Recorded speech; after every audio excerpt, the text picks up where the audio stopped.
and today's film starts in the harsh and dangerous underworld of future London, where things may not be as they seem, and our bold main character, Alex DeLarge, he is not alone in his adventures, and by his side are three rebellious friends. Georgie, the eager second-in-command, Dim, the strong one with the name that ironically fits his personality, and Pete, the quiet observer. Together they form a close-knit group that thrives on disorder, and their headquarters is the wild and trippy Kirova Milk Bar. In this strange place, they enjoy milk cocktails laced with drugs, gradually losing themselves in the intense pleasure they bring. In an underground passage where the secrets of the city resonate, they come across an unlucky drunk who happened to be in the wrong place at the wrong time. Using their clubs as impersonal tools of chaos, they rhythmically attack and harm this unfortunate person. Following the trail of their violent act, they arrive at a rundown theater, now claimed by a rival gang led by Billy Boy. An innocent girl gets caught in the middle of the conflict. However, driven by a natural desire for dominance, Alex and his friends intervene, engaging in a brutal fight that leaves Billy Boy's gang wounded both physically and emotionally. In the cold, dark countryside, they take control of their stolen Durango 95 car, and Alex becomes their merciless leader, orchestrating acts of terror on the empty road. Fueled by the excitement of the chase, they turn the quiet streets into a dangerous game, forcing unsuspecting drivers into ditches. The rush of adrenaline leads them to a remote house, standing alone in the empty landscape. The sign that says home contrasts sharply with the upcoming terror. Alex tells a deceitful story about a car accident which allows them to enter the peaceful home of writer Frank Alexander. Their cruel enjoyment reaches its peak as they attack the homeowner and subject his wife to a sickening act. After the monstrous partying, they retreat to the milk bar, and Alex savors Beethoven's Ninth from an opera singer at a nearby table, but Dim's juvenile antics shatter the moment. Here we see Alex's retribution, which was swift and ruthless, and Dim's newfound grudge takes root. Returning to his apartment just before the break of dawn, Alex gets into a fever dream, Beethoven's Ninth providing the perfect symphony for his violent fantasies. Awoken by his mother's attempt to rouse him for school, he skillfully pretends as if he's ill. His parents' feeble attempts to comfort his absence fall flat, and the warning of his probation officer Mr. Deltoid leaves him unfazed. The day's escapades kick off at a local shopping mall record store where Alex charms two girls. The encounter barely concluded, Alex finds his friends waiting ominously. They voice their disapproval of Alex's heavy-handed leadership and unequal spoils division.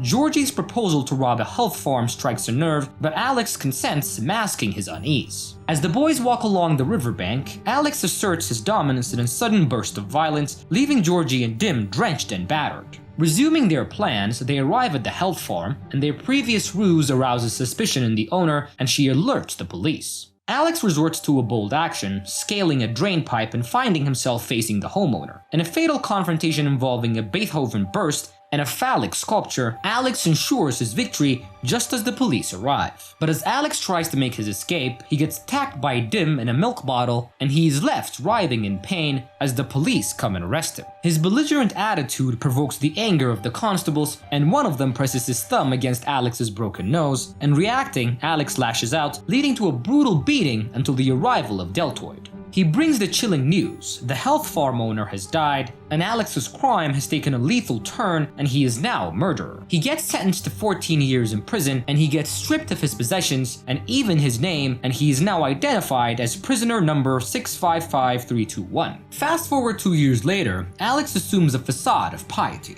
Helping the prisoner's chaplain and poring over the Bible, he hopes to earn leniency. Yet his twisted imagination turns biblical narratives into gruesome fantasies of violence and decadence. And soon after, rumors of a revolutionary method for reforming criminals, the Ludovico Technique, reaches Alex's ears. This is a harsh type of therapy which makes subjects associate committing crimes with extreme disgust. It involves making them watch movies depicting terrible acts carried out by Nazis. As a result of this treatment, subjects experience physical sickness whenever the thought of engaging in criminal activity crosses their mind.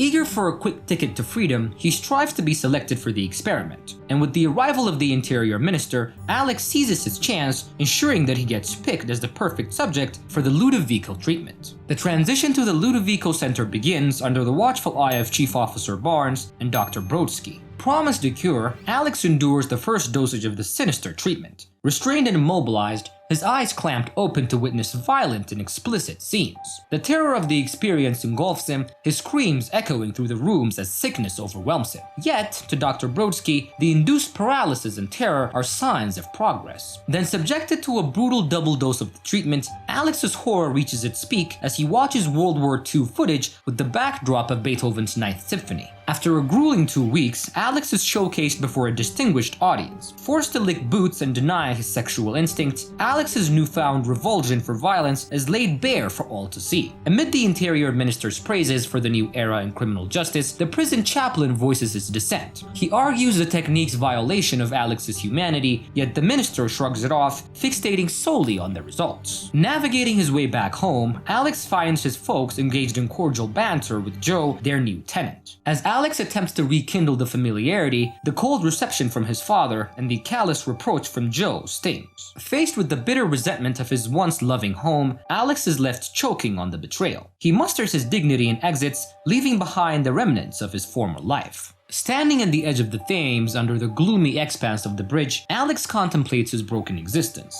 A bum stumbles upon him, asking for spare change, and as Alex reaches inside his pocket, a recognition flickers in the bum's eyes. Alex is the thug who'd beaten him under this very same bridge before. A wave of terror washes over Alex as he tries to flee, but the bitter past entraps him in the underpass. He falls prey to the bum and his compatriots, his twisted conditioning leaving him defenseless on the ground. His tormentors are interrupted by the arrival of 2 constables, a sight that would ordinarily bring relief, but it was apparently Dim and Georgie, his old friends. Now in police uniforms, their fondness for violence remains undimmed. They drive Alex out of town and subject him to a brutal beating in the deserted woods before leaving him battered and gasping for air. Holding on to the fading thoughts of a welcoming home, Alex stumbles upon a house radiating a soft glow under the sign that reads home. Confined to a wheelchair in this home, Frank Alexander taps away at his typewriter, still haunted by the brutal events of 2 years prior. His muscular aide, Julian, ushers in a stumbling Alex, and as Mr. Alexander looks at him, Alex recognizes the scene of his former atrocity, and this was the very home where he and his gang had committed the ghastly act. But a wave of relief washes over him when he knows that Mr. Alexander can identify him. Oblivious to Alex's past crimes, Mr. Alexander sees him only as a victim of the government's experimental Ludovico treatment. He kindly offers Alex a bath and a meal, and as Alex luxuriates in the bath, Mr. Alexander rings a friend, discussing the ominous political implications of Alex's state, suspecting an authoritarian plot to strip citizens of their free will. Their conversation concludes with an arrangement for a visit, and the echo of Alex's voice resonates from the bathroom. A cheerful tune pierces through Mr. Alexander's thoughts, the familiar song tearing open old wounds, and his face contorts in a mixture of anguish and fury as he finally recognizes Alex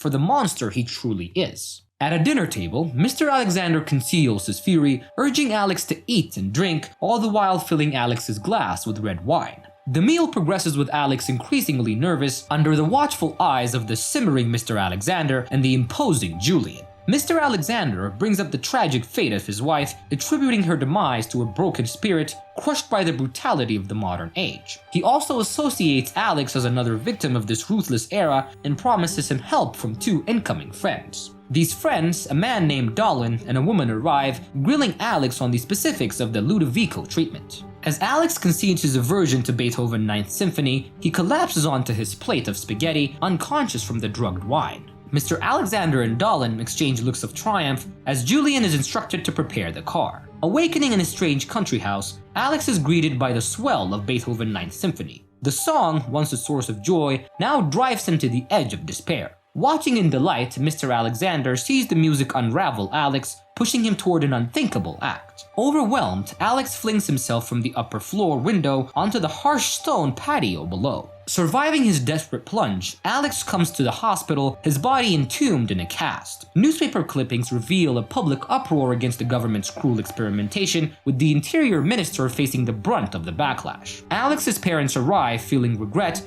promising him a warm homecoming once he recovers. Dr. Taylor, a psychiatrist specializing in mental health, pays a visit to Alex, who opens up about his peculiar dreams involving scientists manipulating his thoughts. Unfazed by the revelations, Dr. Taylor decides to engage Alex in an unconventional exercise by presenting him with thought-provoking cartoons and requesting captions. As Alex responds, his words tinged with explicit themes of sexuality and violence, a sense of satisfaction and accomplishment lights up in Dr. Taylor's face, reflecting the success of the therapy and reversing the Ludovico treatment he has received. Having successfully reversed the Ludovico treatment, the interior minister drops by, presenting a hand of friendship to Alex. Feeding Alex, he oozes false regret for his government's actions, tempting Alex with a lucrative job offer in exchange for his support. He assures Alex that Mr. Alexander, the writer who threatened him, has been dealt with, and Alex, ever the opportunist, savors the moment. In order to solidify their newfound friendship, the minister introduces a group carrying a luxurious sound system, a bunch of flowers, and a swarm of enthusiastic journalists. The movie ends as the minister stands beside Alex, eliciting their newfound companionship.